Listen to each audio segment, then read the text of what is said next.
Serutan daripada video itu tadi dapat kita lihat terdapat banyak longgokan sampah yang dilonggokkan di belakang kawasan satu kedai premis makanan.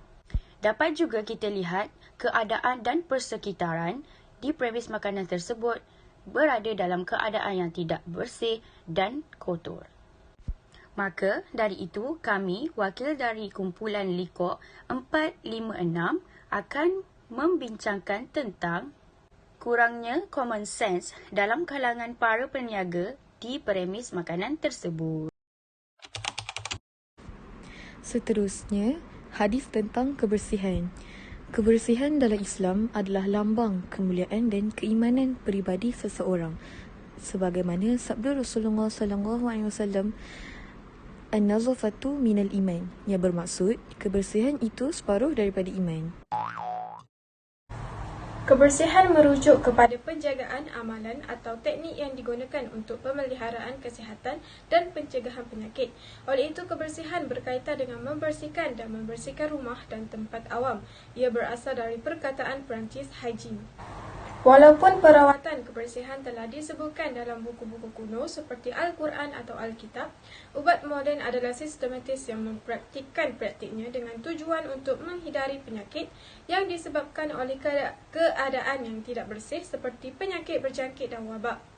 Dalam pengertian ini, kebersihan telah merevolusikan kehidupan manusia pada abad-abad terakhir dengan pasti mengubah keadaan kebersihan penduduk manusia, baik di luar bandar dan di bandar, dan menurunkan kematian secara signifikan. Konsep kebersihan telah berkembang sedemikian rupa sehingga berlaku untuk semua bidang kehidupan manusia seperti kebersihan kolektif, keluarga, sekolah serta kebersihan persekitaran, air, udara dan makanan dan lain-lain. Seterusnya, sebab-sebab sesebuah premis makanan perlu memastikan kedai berada dalam keadaan yang bersih. Yang pertama, ia boleh menyebabkan makanan tercemar akibat daripada persekitaran yang tidak bersih. Hal ini kerana bakteria mudah membiak pada makanan tersebut dan boleh membawa kepada pelbagai jenis penyakit. Antara contoh penyakit adalah seperti keracunan makanan, taun dan sebagainya. Seterusnya, yang kedua ialah bagi mengelakkan daripada pembiakan haiwan. Contohnya seperti tikus. Tikus mudah membiak di tempat-tempat yang kotor, terutamanya tempat yang mempunyai makanan. Oleh itu, setiap premis makanan perlulah menjaga kebersihan bagi mengelakkan daripada pembiakan haiwan ini. Dan yang ketiga, iaitu menjaga nama baik premis dan kesihatan orang ramai. Orang ramai semestinya memilih premis-premis makanan yang bersih kerana ia lebih selesa dan selamat. Seterusnya, cara menegur pihak premis. Yang pertama, menegur secara peribadi kepada pengurus restoran tentang ketidakselesaan pelanggan dengan kekotoran di sekitar restoran. Yang kedua, memberi pandangan untuk mengatasi masalah kekotoran di kawasan restoran. Yang ketiga, memberi maklum balas terhadap rasa makanan yang dimasak oleh pihak restoran. Dan yang akhir sekali, memaklumkan tentang kehilangan pelanggan tetap restoran yang berpunca daripada kekotoran restoran.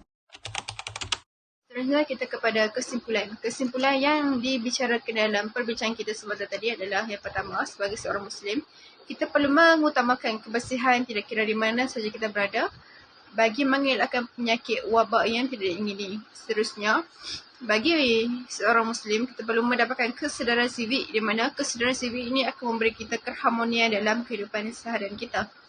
Sebagai seorang pengguna, kita juga perlu bijak dalam memilih premis makanan agar kita terhindar daripada penyakit yang tidak diingini seperti muntah, ciri birik, sakit perut, loya dan pening kepala. Sebagai seorang pengguna juga, kita juga boleh membuat aduan kepada pemilik premis di mana sekiranya pemilik premis berada di tahap yang tidak diingini ataupun tidak memuaskan kepada pihak pengguna dalam mendapatkan makanan yang diingini. Kita juga boleh mencadangkan kepada pemilik premis untuk mereka membuat kawalan biologi terhadap haiwan perosak ataupun menggunakan racun serangga bagi mengatasi masalah kebersihan dalam premis perniagaan mereka. Oleh demikian, jangan takut dengan kebenaran yang ingin disampaikan untuk kebaikan masyarakat sejagat. Kebersihan itu separuh daripada iman.